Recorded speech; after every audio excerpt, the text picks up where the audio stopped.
Hey, everybody, welcome to the Aligned Love Podcast. This is the place where I am going to help you find the one thing that you feel is missing: healthy love. I am your host, Lauren Zoller, and in this podcast, I will share with you how to attract love, live in alignment, and elevate your deepest relationships. So buckle up, get present, tune into your body, and open up to the possibility that you truly do get to have it all. If you are at home and you are listening to this very special episode of the Aligned Love Podcast, I have my dear friend Jenni Conn on the show today, and she is a medium. She is a spiritual advisor. She is I think an astrology genius. I know you wouldn't coin that, but you're who I go to for all of my astrology information. And we're going to just talk about our lives and talk about relationships, and hopefully just you'll get a real raw taste of what our friendship is like too. I know. Risky. So let's start with what we were talking about earlier, because you flew in today. We were sitting talking about what we were going to talk about on the show. And I said, we're just going to let it flow and see what comes up. But a theme that kept coming up for both of us today when we were talking is just how much we have shifted in our own relationships over the past year. And just for everyone who's listening, to give context, you and Josie have been married for how long? 7 years. Sorry, it'll be 7 years this year. We got married in 2018. Yeah, so you and Josie have been married for 7 years, and Nathan and I are pushing a year. We've been together, which is crazy to think about. Yeah. Right? And what I love when you and I talk is just, there was a part of me that thought, once you get into partnership, it's not that I thought that it's hunky-dory and everything shifts. But what I love so much about the conversations that we have is that relationships, we were talking about this, really are a portal into some sort of healing or expansion that you need to have for yourself. And it's interesting because even getting into the relationship with Nathan, it's like I'm continuing to evolve and heal so many deeper parts of myself inside of the relationship in ways that I wasn't able to heal outside of the relationship. And going on year 7, it's interesting to see how many of these deeper layers continue to unfold. So can you just talk a little bit about what your past year has been and what you've been personally healing from? Because I know that we're going to talk a little bit about our own journeys over the past year too. Yeah, of course. Well, I'm somebody that loves love. I think that I've always I wanted to grow up and fall in love. I've been fighting illusions around love probably ever since I saw my first Disney movie, to be honest. And so I think that I've had a rocky road because those illusions that we hold on to create a lot of chaos externally and internally. 2023 was actually the most difficult year in my marriage, and there was a lot of stuff that I tried so hard to project onto my husband, and he is very stoic, he is very still, he is very consistent, and now I can look back and realize that it was a lot of my work, and my biggest thing that I think that I've had to heal is abandonment. There's been infidelity, there's been betrayal, there's been lies, there's been things that are hidden. And I had to realize that I believe that we're a victim once and then we become an addict. And I had to really look in the mirror and address my own victimhood and what I was addicted to. And I was addicted to searching. I was addicted to sneaking around to find whatever it was to give me that high to have caught him.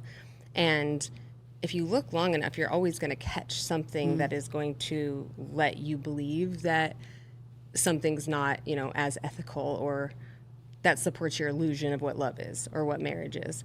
And so really it was 2023 that was dismantling. So then 2024 was about discovering a rawness of who I am, a new vulnerability. And that's also scary. It wasn't as hard. It was just more fearful.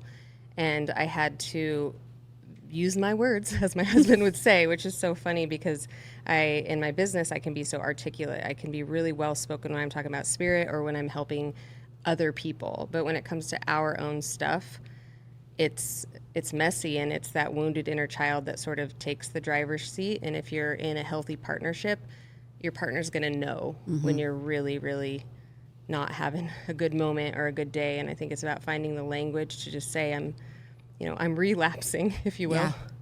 Yeah. Yeah. Well, and it sounds like there's been a deepening between the two of you since you were able, because there's something so important about saying what you are a victim of, you become addicted to. And I resonate so deeply with that, because that was very much my story as well. Like I was such a victim of feeling like I was the only, like I had to earn love all the time. Like I had to perform for love. I had to be, the one who was there to save everyone, which was all, and I've talked about this on the podcast before. So much of my story was, okay, well, if I get him to rehab, or if I'm the one that's there when he gets out of rehab, or if I can be the one who does X, Y, or Z, then I am worthy. He's never going to leave. He's going to love me. Yeah.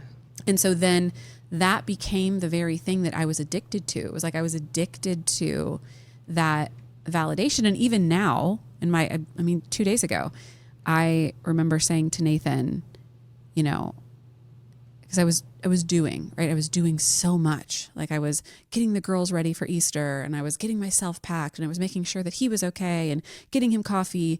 And then I started to build resentment, and I was like, why aren't you helping me? And I realized in that moment, wait a second, like I'm addicted to the very thing that I was a victim of, which is he doesn't need to validate these things that I'm doing to receive his validation. Like he just loves me as it is. And so that pattern continues to show up for me, but I think that there's such an important message here that people need to understand. And you and I were talking about this earlier, that the hardest part of the healing journey is waking up and recognizing and realizing that your reality, it's a reflection of what's happening inside. And that most people don't want to wake up to that. Yeah. Why would they? I mean, it's painful. It's excruciating to be like, I'm the problem. Yeah. The song, like, it's me. I'm the problem. It's me. And I wish that we could just get over that and realize like every problem in our lives truly is an invitation. And it's an invitation into a deepening, or as I call the descent. And everybody in my world wants to know their gifts. Am I psychic? Am I a medium? And I believe we have body senses and soul senses. And those soul senses, yes, you can use, exercise them and build them, their muscle. But really, it's the descent that I focus on, because that is where we can go back and not only look at what we've come in with, that is in our bodies, but also inner child work and building that relationship with our inner child and sort of reparenting and letting our inner child know it's okay. Like nothing's wrong with you. Whatever you're feeling, even if it's jealousy, even if it's envy, even if it's you're wanting to snoop, don't shame yourself. It's that secondary emotion of the first emotion that really causes a lot of problems.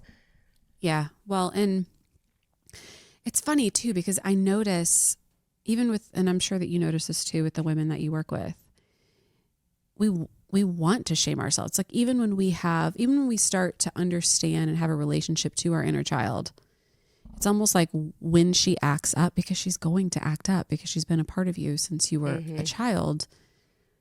I think that the biggest portal to the deepest healing is being able to have compassion for that part. Like even this weekend, I was laughing I ended up taking Nathan an energy drink, because if you've listened, he's like, I always talk about his addiction to Monster. We laugh about it. But I brought him an energy drink. It was a healthy one, just so everybody's aware. I didn't give him a Monster. I hate those things. I refuse to put them. I will not buy them for him. But I took him a healthy energy drink, if there's any such thing. And I said, this is my peace offering. My inner child is being a psycho right now. Like she's psychotic and she's having a full-blown tantrum. And I'm so sorry, because I was being so I was just being mean because I was expecting him to be like, how can I help you? How can I support you? How can I, when yet that's my deepest wound. Yeah. Like, it's just, I want to be validated in that, but yet I was creating it. So I think that compassion is just such a big, I think is the hardest part of the healing journey, is being able to have compassion for your inner child when that stuff does arise, because it will. Yeah, absolutely. You know, I talk about, I think we're past emotional intelligence. Like, I hope everyone just realizes there's no intelligence. It is intelligence. Like, you're an emotional being, you're emotionally intelligent, but it's the emotional maturity that I think people struggle with. And then after that, there's emotional elegance. And I think that emotional maturity is just being aware. Like, there's a lot more happening on an energetic plane, as you know, than what we can see. But the emotional elegance, which is something I really, really strive to do, but I'm certainly not there, is let yourself feel the emotion. Like, live life, be messy, but then reflect, then take responsibility, then buy your husband a monster or whatever. But I think that that's the part that is missing with a lot of people, is they don't look in the mirror and say, where have I acted this way before? Like, how is this consistent? Where's my fear? And just go a little bit deeper. And this is something that we were talking about that I'm like, should I bring this up? But one thing that is kind of a trigger, actually, is how much people label. Like, I was with a narcissist. Oh, I was with a sociopath. And really, that tells me more about the person speaking than it does about the partnership. How do you feel about that? I'm on, we were talking about this. I know, but it's such a tender. It's tender. It is tender. And I think that people want to put things in boxes. And so it makes, if you need to put something in a box for a moment in order to be able to look at it, fine. But the deeper questions that most people aren't asking are, wait a second, if this person is a narcissist and everything in my reality is a reflection of the frequency I'm choosing, like our reality is a reflection of our most predominant frequency, what does that mean about me? And also, that's the first thing that I think people aren't asking. The second thing that most people, you know, don't want to look at, I'm with you. I don't actually believe a narcissist is a narcissist. I believe that someone has traits that are survival mechanisms where all they're doing is just trying to survive. And if they're not taking a look at what those survival mechanisms are, chances are maybe you're not either, because you attract a mirror of who you are. Yeah, absolutely.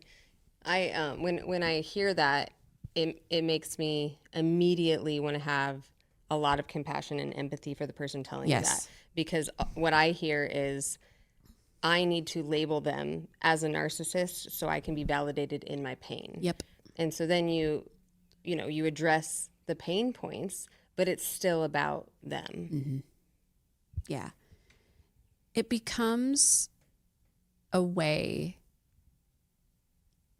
I think. And again, like, you know, you have to remember too, you and I, we talk about this, like, not everything has to be a puzzle all the time. You and I are probably, every time something is, I know. Every time something's going wrong in my life, I'm like, ooh, how is this a reflection of me? What do I need to heal? Like, what's happening astrology here? Doing, Jenni? Yeah, I'm like, Jenni, what's happening? So we're deeply inquisitive and like, we're deeply intuitive, where we're always asking those questions.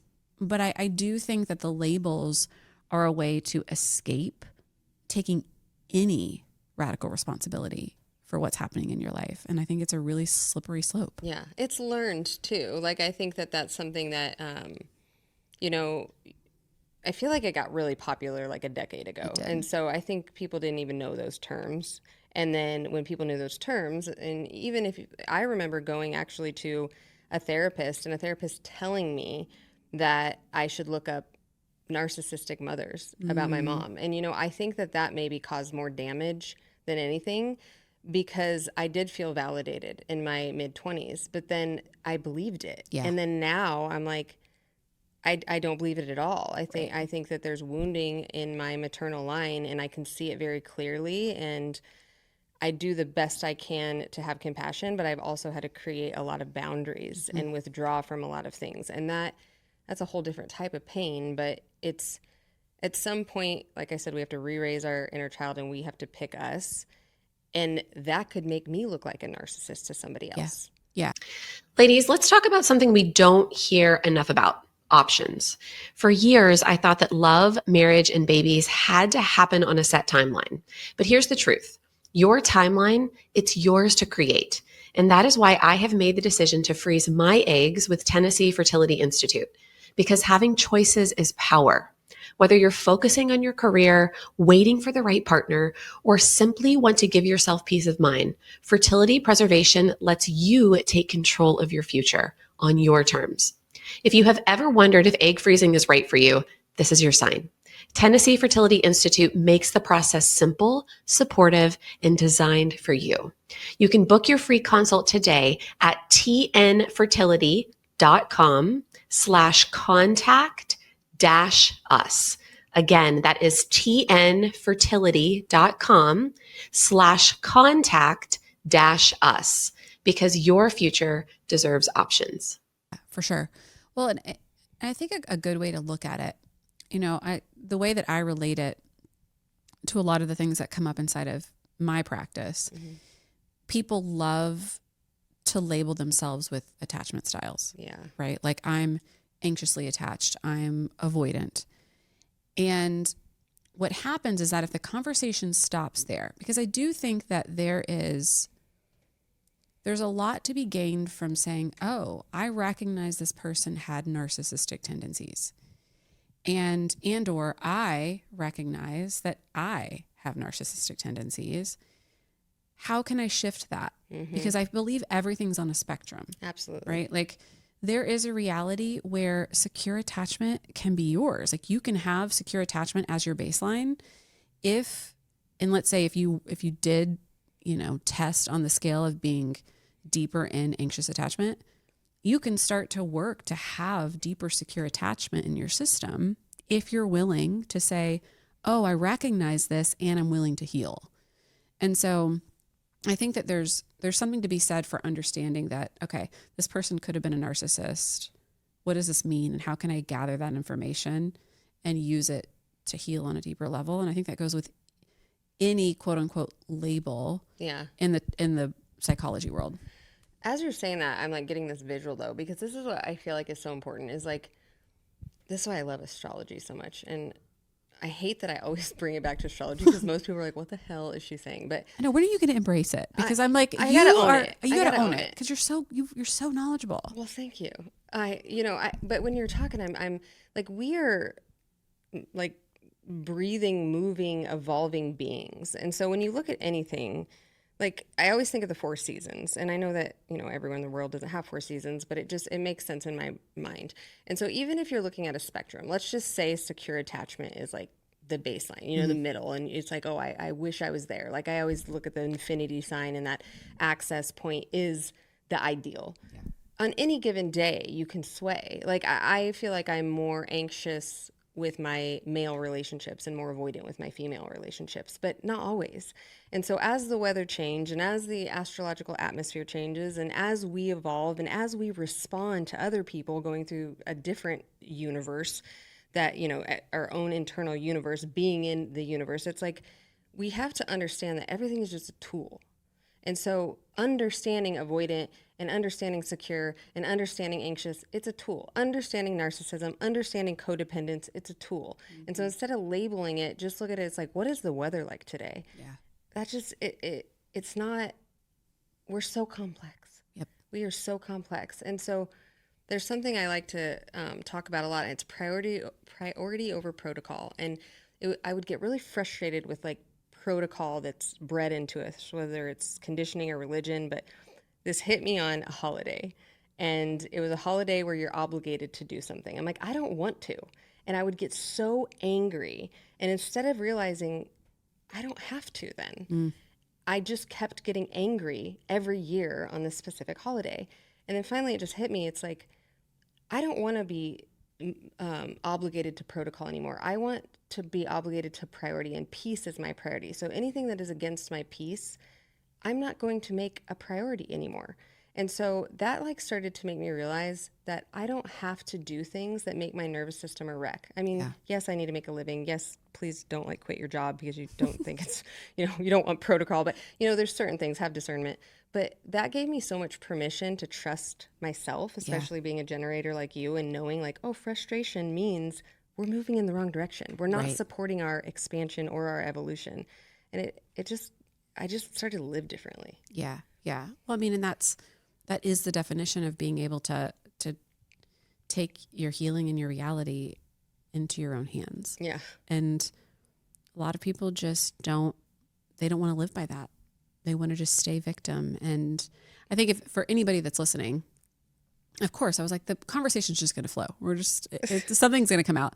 But for anybody that's listening, I think that's the really big message here is that when you can shift into this, and I don't know what I would call it, but because I don't like to call it a healing mindset, but for me, I believe that we're always evolving into a new identity. Mm-hmm. And if you can have that as your baseline, like I'm constantly evolving, I'm constantly growing, what would the future identity of Lauren, how would she handle this situation? Then everything becomes this, like you said, everything just becomes this reality where you can use your tools and you can gather the information that you have so that you can make the best informed decision for what the next identity shift is going to be. Yeah, absolutely. Get more curious about your soul. Like, I really believe that we're human and we're soul, we're body and we're spirit. Like, and so the body is all about conditioning. And so there's so much focus on that, like obsessing over why do I act this way? Why do I feel this way?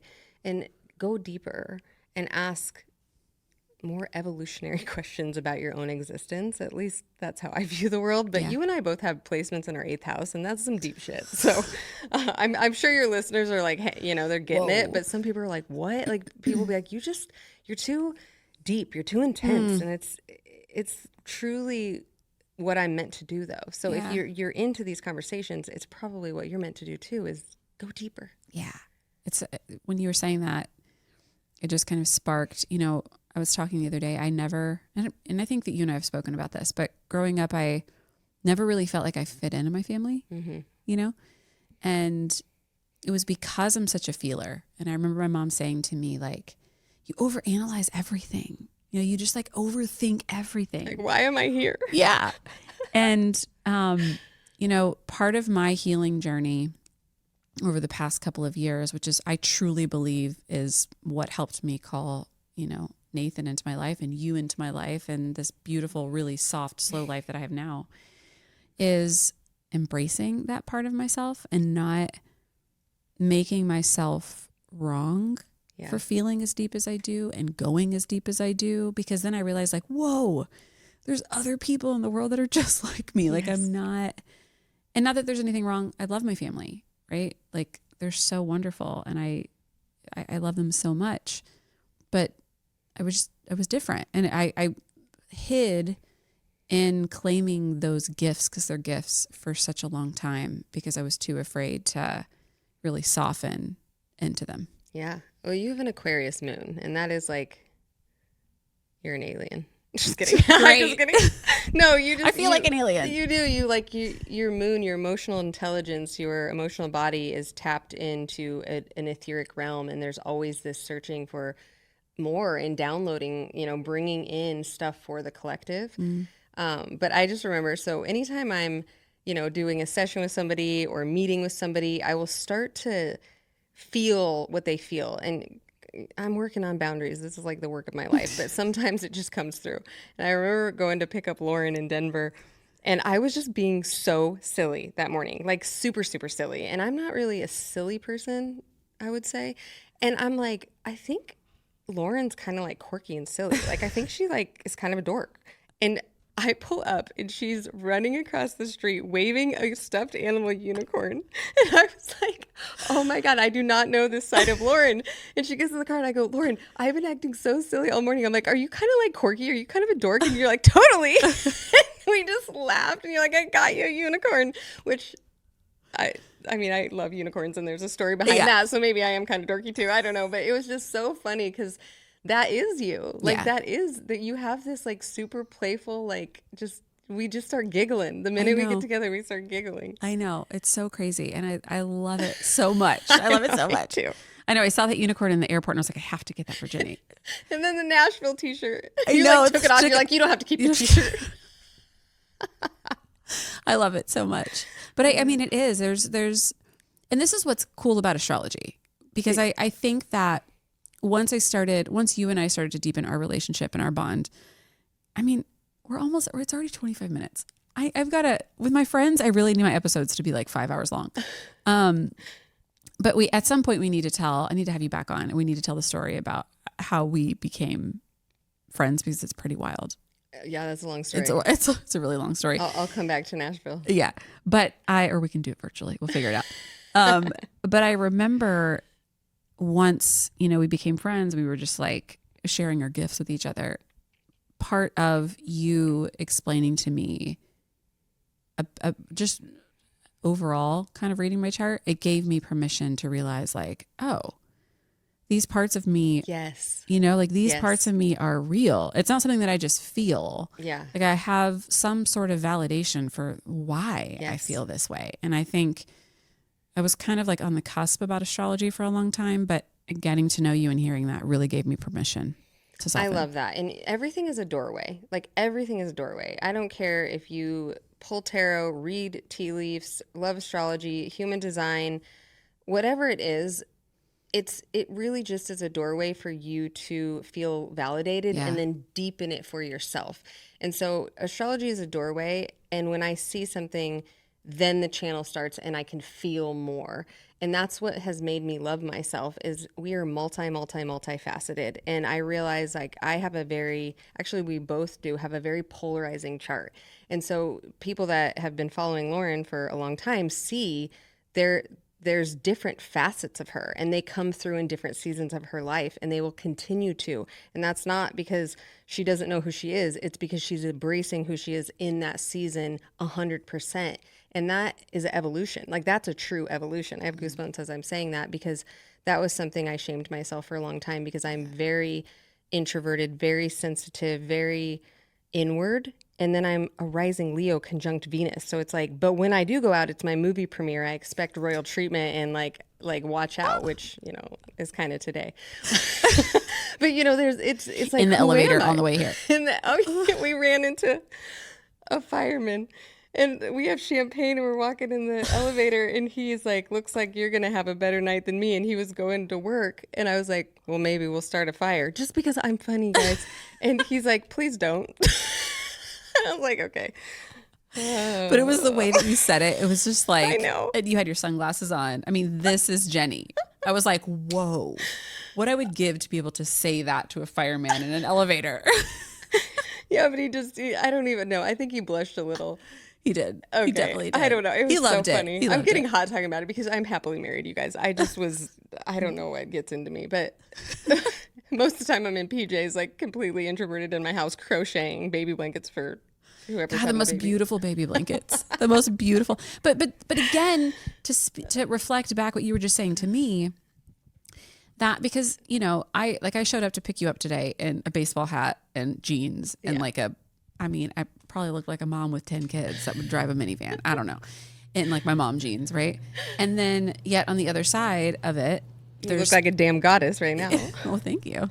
But there's all these different facets to Yes. who we are. And they're all right. That's what we yeah. need to realize. They're all right. And maybe in some people's chart there's not that contrast, but that's why I love astrology. Is it really pins down like, who are we? Like what energy did we walk into this experience with? And how can I support myself? And where are the areas I might need to work a little harder? Yeah. Yeah. Which I think it's a beautiful invitation. If this now somehow turned into an astrology commercial. So if you, here's just what I want to say, because we're almost at time anyways. And I have another question for you. Start to do the work, like lean in, something that I love so much. And we didn't have time to go into this about the work that we do is that it really complements each other, the work that you and I do together. Yeah. And I think that we have both, I don't know. I also think that that's a really beautiful part of our friendship too, is that we're always mirroring back to each other the parts of one another that we maybe are blind to. Yeah. Using different modalities. And I think if you're listening to this, this is just an invitation to start to get curious about what's showing up in your world. And, you know, it's one of my biggest pet peeves about the personal development world is that you see people and they feel like they have it all together and they're so perfect. And I hope what you can see in this podcast is that 7 years of marriage, 1 year of being in a fresh relationship, there's so many levels. Oh God. And it looks so different. But if you do commit yourself to growth and really embracing who you are, I don't know. It's not that the world isn't hard. Like, life's still hard, but it just feels like it's easier to navigate in a way. It absolutely can be. And you know, I mean, I have 2 children by 2 different fathers, and I'm married to somebody else, and I could tell you more, but you might spill your tea. And It's so good. I wish we had more time. It's I know. so good. It's so, but we have a beautiful relationship. Yeah. I mean, it is a true modern family, and Lauren's been in my house and seen it all in real life and kind of was a little jaw dropped at it. But our work, the reason we complement each other so well is because your sun is in the 8th house and my moon is in the 8th house. And my moon is ruled by water and your sun is ruled by fire, but they're both in a house of water. So we have that full synergy. Yeah. Yeah. As we just rip that out of it, you know. So it is nice. We do things differently, but I think our focus is not only relationships with ourselves and that deepening, but helping other people understand themselves and then curate a life that has a little bit more peace and beauty and champagne. You know? And champagne. Yeah. Right. Like having it, I always say you get to have it all. And I surround myself with people who think that too. And there's a lot of people in the world that don't think that. They're like, I know, it's sad. You know, and it's really sad, and you can have it all. Like, is it hard? Fuck yeah, it's hard. Yeah. But it's possible. Absolutely. It truly is possible. So I just love you. I love you. I wish we could talk for hours. We will. Just I know. not on air. I know, right? Actually, we have to be at dinner at reservations in like 45 minutes. So, and we have a bottle of champagne to finish. One last question, though. Yes. I ask every person on the Aligned Love podcast, so you're not getting away without me asking you. When you hear the word aligned love, what do you feel in your body? What comes to mind? What shows up for you? I guess it like hits the front of my body, and if you know, I guess that's parts work. You know, like aligned love is possibility. It's moving forward. The front of my body is lit up, meaning like that's the direction I'm moving. But it seems like when I was in painful places in my life, it's the back. Like I'm always looking at the history. I'm always, you know, holding on to things. I'm really attached to my wounding, and so aligned love for me is really learning to let go and knowing that everything that has happened to me is part of an invitation to do some healing so I can step into more aligned love, but that it's from the inside out, you know, so I guess that was my sensation, is this sort of pull forward from the front, especially chest, heart chakra area. Yeah, I love that. It's almost like you can't be pulled forward without acknowledging what has also come behind. That is true. You know, That is true. that was the visual that came to mind. I love that. Well, Jenni, let everyone know where they can find you and what you have coming up next that they can take part in. Absolutely. So my business is The Medium Experience. I am on Instagram. I'm on other platforms, but not really active. So Instagram's where I hang out, and my website is themediumexperience.com. And right now, I'm a little bit I'm kind of at capacity. I'm a pause right now, but I do have some retreats. The June one is booked, but we're doing one in France in 2026. That is actually being released tomorrow. Yay. And yeah, I mean, come say hi on Instagram and you'll see what comes up when it does. But really, I just love to help people get more in tune with their own truth frequency by, you know, becoming more awake to their soul. I love it. Well, I love you so much. Thank you so much. This was great, and I love you too. Yeah. Okay. We'll have you on again soon, because I totally forgot about the story with, everybody needs to hear the story about your kiddos and the incredible, I truly have never seen a family dynamic like this. in my entire life. So that's the teaser. Stay tuned for part 2 of Jenni. And I'll see you all on the next episode of the Aligned Love podcast. Jenni, thank you. Thank you. That wraps up today's episode of the Aligned Love podcast. One thing that would really help me and the other new potential listeners is for you to rate this show and leave a comment wherever you tune in and listen. Also, make sure to link up with me on Instagram at Lauren Zoller, and please share this podcast with anyone who you think may enjoy it. Until next episode, remember, every transformation begins with one moment of awareness, and I hope today has been yours. I'll see you next time.